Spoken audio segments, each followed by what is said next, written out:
Hello everyone. In this video, we'll show you how to install UDS Enterprise on Nutanix Community Edition. We will first need to request a free edition of UDS Enterprise, and in this case, we'll request, download, install, and configure UDS Enterprise Free Edition that allows you to subscribe up to 10 users and unlimited number of virtual machines and applications. Before you request UDS Enterprise Free Edition, you will need to register and create an account in My UDS section. Then by the creation of your account, go and sign in with your username and password, and then click on Try Our Software. By going to the section Try Our Software, you choose UDS Enterprise Free Edition, request now. And to request UDS Enterprise Free Edition, you need to copy these details and send answers to this email address by adding the subject to your email. Then, by the reception of your email by UDS Enterprise team, you will be assigned a free serial for UDS Enterprise Free Edition. After you receive an email from UDS Enterprise team saying that your account has been successfully assigned a free serial for UDS Enterprise Free Edition, you can then log into your account using your credentials. And by logging into your account, you will directly see in your personal page this serial. And to download the virtual appliances, we choose the format for Xen Server and VMware, which is OVA format, and we download UDS Server and UDS Tunneler. So now that the download of the two virtual appliances has finished, we go to the containing folder. Or maybe we open the two archives with WinRAR or any compressor. In this case, we extract to the same folder.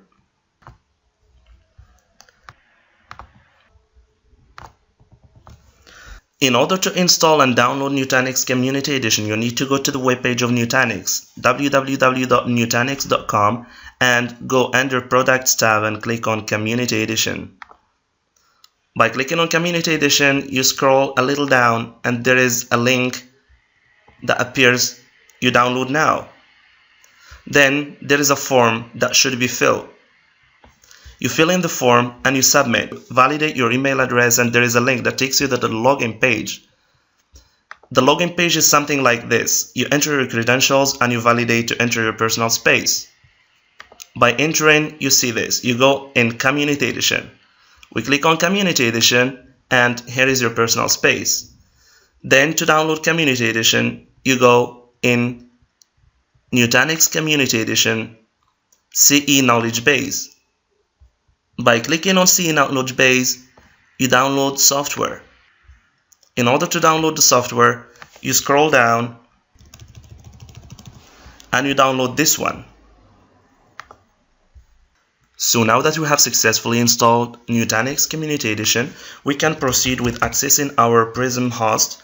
And by accessing this host, we will be able to upload UDS Enterprise virtual appliances. So in order to upload a disk, we just go to Settings, Image Configuration, and upload an image.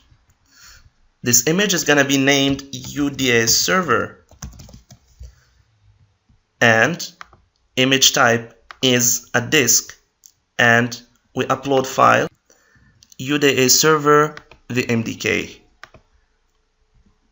Save. And here is the disk uploading. So we do the same for UDS Tunneler. So now that we have uploaded UDS Enterprise virtual appliances virtual disks, we can proceed with the VM creation. So we go to the VM tab and create a VM. We give a VM name. In this case, we'll give it UDS Server. And then we choose the values of the vCPU and the memory. We give it 1 vCPU and 1 GB of RAM. We scroll down. We choose a virtual disk, but before that we need to delete the CD-ROM because we don't need it in this machine.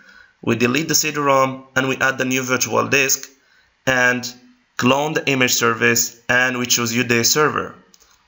Then we add the disk and we scroll to the add the network interface card and we add my LAN. Then save and our VM is now being created. We do the same thing for UDS Tunneler.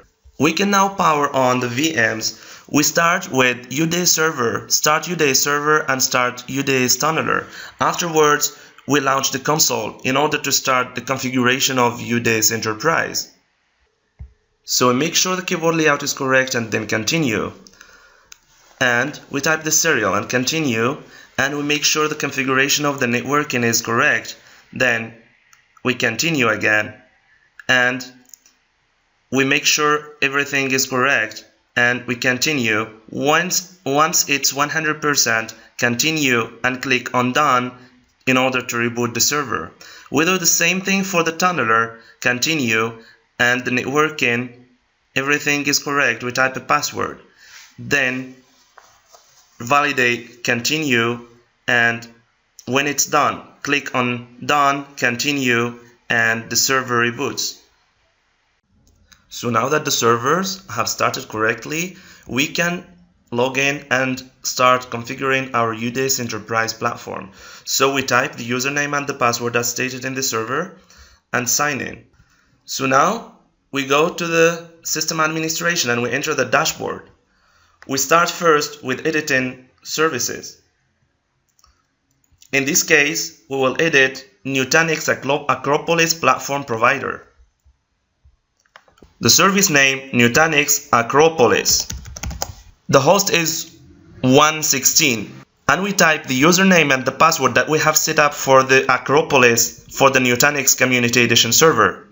Then we test and save, and then we scroll down to set up the service provider. We go to Services, New, Nutanix Acropolis Service. Nutanix Service Provider in the name and the base VM, and we choose the VLAN, Nutanix, and length 3, and we save. If everything is successful, we can now move on to authenticators. We create an internal authentication database. We give it a name, internal, the priority 1, and the label is int. We test, and it's successful. Now we save. Inside internal, we should create a group and then a user. We come to group section, create a group, Acropolis group. We save. We go now and create a user. We name it user and we attach it to the group Acropolis. We save. Now that the authenticator has been set up, we move on to OS Manager. Linux OS Manager, since it's a Ubuntu machine, the name is Acropolis. In this OS Manager, we'll use keep service assigned. It means persistent machines. Save, and we move on to Connectivity and Transport Protocol. We choose RDP Transport Direct, and we give it a name, Acropolis RDP, priority 1, and no network.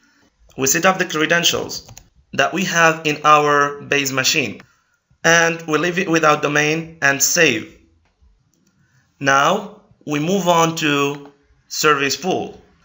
We create a service pool, Acropolis publication.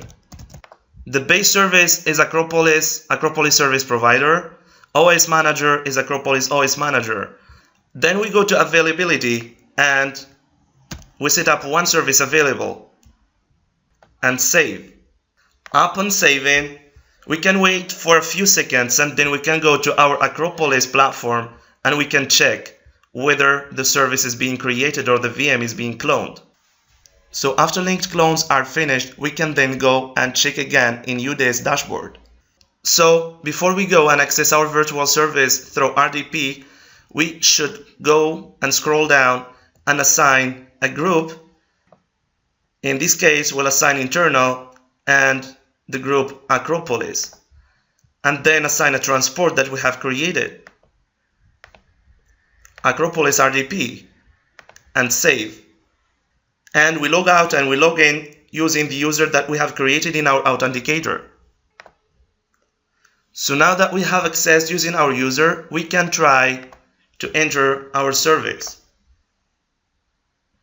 Connect, and here is our virtual machine cloned, and we have a linked clone available to access using RDP.